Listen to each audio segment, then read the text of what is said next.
Hello everyone, welcome back to another season of the OUA Basketball Show. It's our season premiere here today.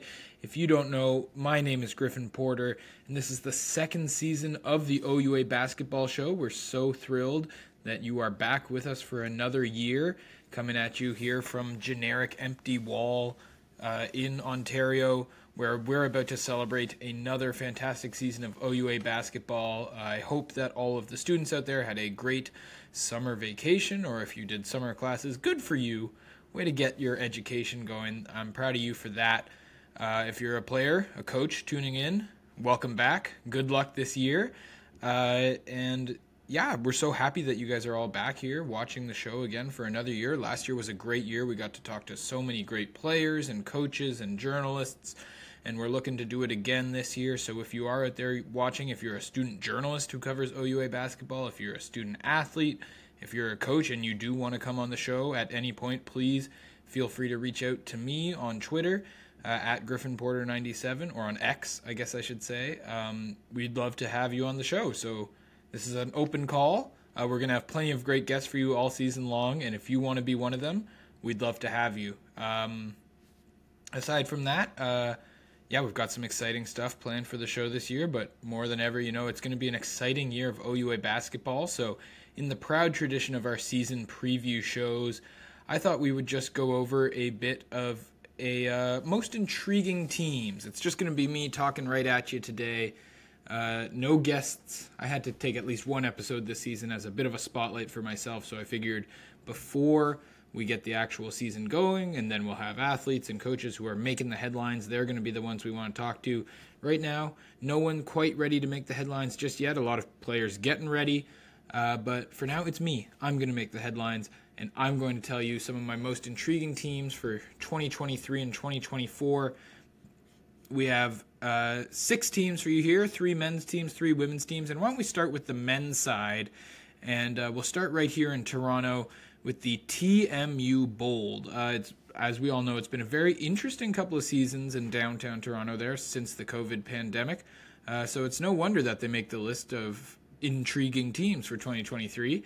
Of course, as we all know, the Bold went 8-6 in 2022 and then 14-8 last year, and those are good records. Those are very respectable records, but it's not quite the standard for that school. They were previously playing at a championship level, and so that indicates a bit of a rebuild going on there, which is, it's something for your rebuilding seasons to both be above 500. I think that just shows you the quality of the basketball program at TMU, but they really made a choice to commit to a young crop that they wanted to grow together, and now I think this is the year that the Bold are going to have that pay off, and they're ready to emerge as a true championship contender. Of course, it's all around Aaron Rooms and David Walker.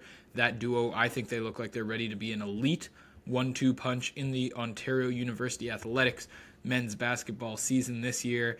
And then you add in a great recruit with NCAA experience like Jacoby Neath. He's coming back home to Canada. He's going to be a fantastic addition for them.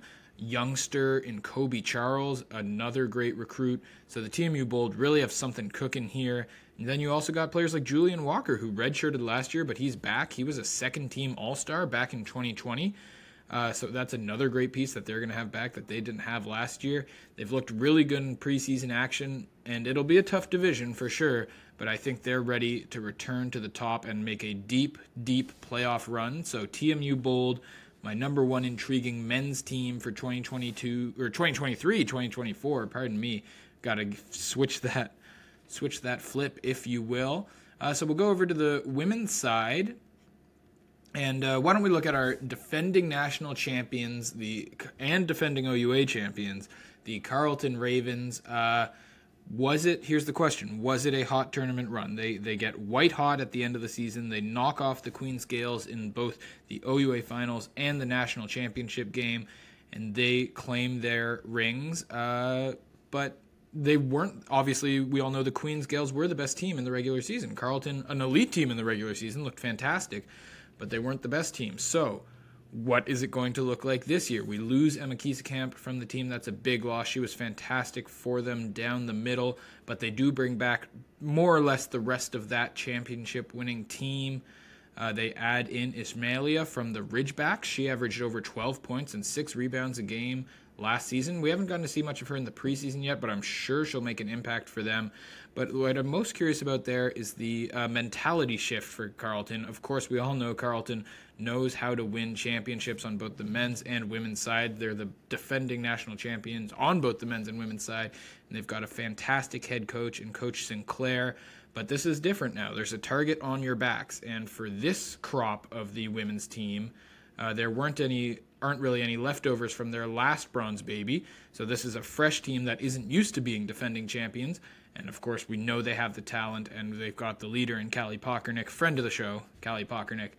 And so, yeah, I think that they'll be up to the task, but it'll be different because there's another team gunning for them, and that's the Queens Golden Gales. So we'll talk about them next.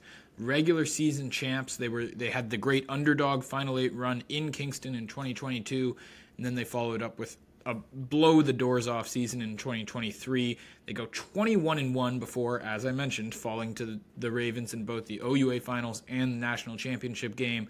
Something I'm sure no one in Kingston needs reminding of. They've probably got one of those like pictures up on the locker room wall there.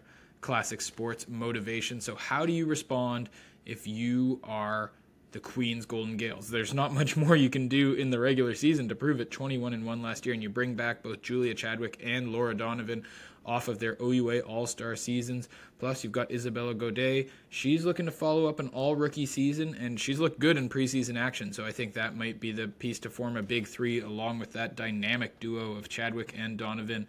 We all know about Claire Meadows, of course, as a head coach in OUA regular season actions. She's 30-6 in her career so far. I think if she can keep going at that clip, she's going to be just fine, and they have a point to prove over there in Kingston. I have no doubt that they are not happy about not winning the national championship, and I think that is going to be exactly what they would tell you this year. It is a championship or bust year for the Queens Golden Gales women's basketball team. Let's switch back to the men's side, where something else that's really interested me, if you watched the show last year, you know I was huge on the Windsor Lancers, and I still am, despite it being the dawn of a new day down by the border. It's Thomas Kennedy. He rides into the sunset with a well-deserved Mike Moser Memorial Trophy as the best men's university basketball player in all of Canada. But now, of course, the Lancers got a pretty big hole to fill. They also lose another All-Star in Najee Brown-Henderson, who didn't quite get as many headlines, but that's still a big piece for that team. He scored 20 points per game on better than 40% shooting from three last year. You can't replace that in your sleep. But we got friend of the show, head coach Chris Cheng. He'll be there. He's got a plan. You know he's got a plan, Chris Cheng. There's a couple of holes to fill for sure in his lineup. But you still got Xavier Ochu, who I'm a huge fan of. He was fantastic in AUS play with the Dalhousie Tigers. Then he comes over to Windsor, looks just as much like a star as he did when he was out east.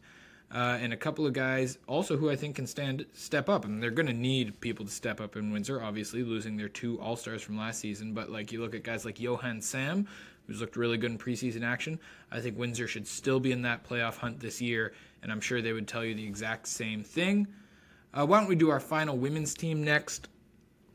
And that is the Guelph Griffins. I'm really interested in what the Griffins can bring to us in the 2023-2024 season.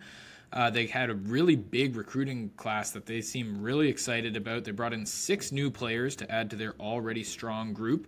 Now, of course, they had 2 All-Stars last year. Renee Armstrong is back. That's fantastic. But OUA first-team All-Star McKeely Shantz is gone to London to play for the Western University Mustangs, and that is very intriguing. Like, that's 17 points and 8 rebounds a game that need replacing in that Guelph lineup. Western, they're going to be very happy with bringing in a star player like Shantz.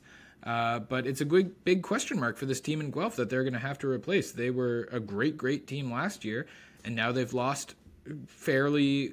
I think it would be hard to make an argument that they haven't lost their best player. So that's something to replace, and that's why they make this list of intriguing teams. I really like Renee Armstrong to make that next step and fill in the hole that Chance's departure has left. And I'm also looking at second-year guard Alexis Wright. She was a bench piece last year, but the shot has looked good in preseason action, and she's a candidate to step up for Guelph as well. I know Coach Reed has a plan out there, but the Griffins have lost their best player, and it's something. I'll be very curious to watch how they play this year with that hole in the front court. And finally, why don't we come right back to where I'm sitting right now, University of Toronto. I'm not at the University of Toronto. I'm in Toronto, the city. But we're going to come back to Toronto for the U of T Varsity Blues on the men's side. A sneaky good season last year. They go 13-9. They got off to that great hot start under the new head coach, and they look good doing it. We got second-team All-Star Callum Baker back. And Noah Nagamba looks like he's ready to take the leap after he put up 10 points and almost 5 rebounds a game, last year en route to an all-rookie team appearance. Of course, winning the division is going to be a tall order for the Varsity Blues with the Bold in there, but I think they can be a playoff team for sure if everything goes to plan, and I'm really excited to see what Callum Baker can bring in another year now that defenses can know what he can do a little bit more. They'll be focusing in on him a bit more. I think they can even make a bit of a run if they get in the playoffs. All you got to do is get in the dance, and then I think no one will be looking forward to playing the U of T Varsity Blues. High hopes over there at the University of Toronto. But that's going to do it for our season preview episode today, guys. 6 teams for you to keep an eye on, not just like the 6 best teams, but 6 teams that I really think are going to be playing some interesting basketball. There's some interesting storylines going on there. So like I said, welcome to another season. It's going to be a fantastic year. I am so excited to be covering this league every single week. We're going to be bringing you games to watch, games that you should have watched, and catching you up. And of course, the thing that everyone tunes in for, great interviews with players, coaches, journalists. We're going to try and expand that a little more. I'd love to bring in a couple more coaches on the show. Love to bring a couple more student journalists on the show, and of course, steady diet of players as well. You got to get the big names on there. But thank you to everyone who tuned in last year and is coming back this year. If you're new here, welcome. We hope you're going to love the world of OUA basketball as much as we do. And if not, well, then tune into the show every week and we'll make you love it. Thank you all so much for tuning in. It's going to be a fantastic season. Can't wait for you to join us.